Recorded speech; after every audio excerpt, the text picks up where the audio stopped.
Hey, good morning. What a beautiful day it is to be a child of God. And who didn't know that? As a child of God, that means we belong to Him. So we have identified who we are and whose we are, right? And we know that we should not be operating in the flesh. Now, the works of the flesh is evident. Everybody knows what these things are, and maybe some things you don't know. I'm gonna go over those with you. But if we say that belong to God, then we should be walking in the Spirit and led in the Spirit.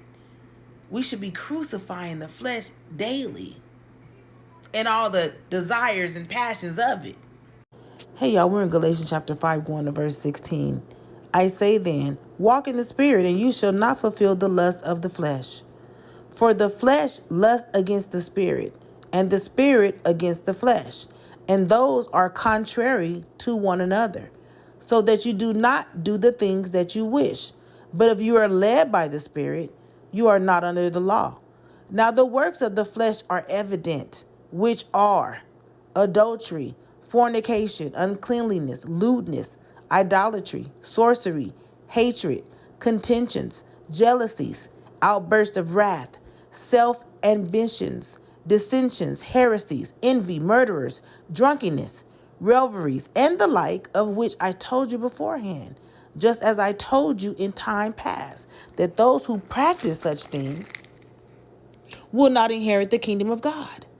But of course, the fruit of the Spirit is love, peace, long-suffering, kindness, goodness, faithfulness, gentleness, self-control. Against such there is no law.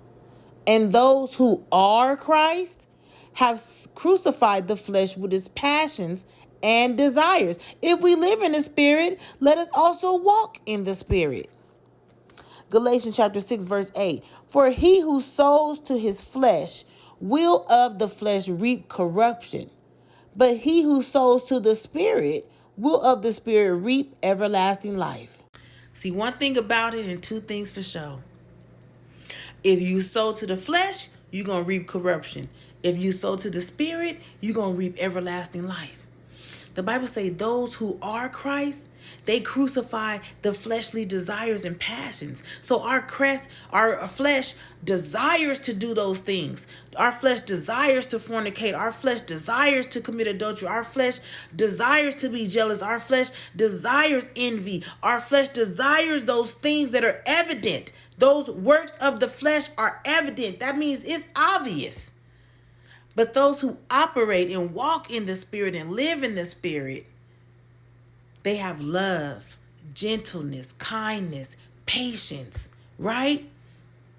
And so if we are Christ and we say that we are Christ, we're working on crucifying this flesh, deadening those desires, deadening those passions, overcoming and resisting every day because we're Christ. And the past is behind us like a ponytail. And behold, all things have become new.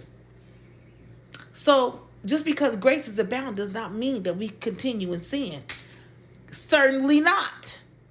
So you saying that you God's child and you going around doing the things that are not of God, you might want to check your heart posture. There's some things going on that you need to talk to God about. Because over here, as God's child, we try to walk the way that He tells us to. We try to have a mind like Christ. We try to walk in His will. We try to be more and more like Jesus every day. Because Christ is our life. Have a blessed day.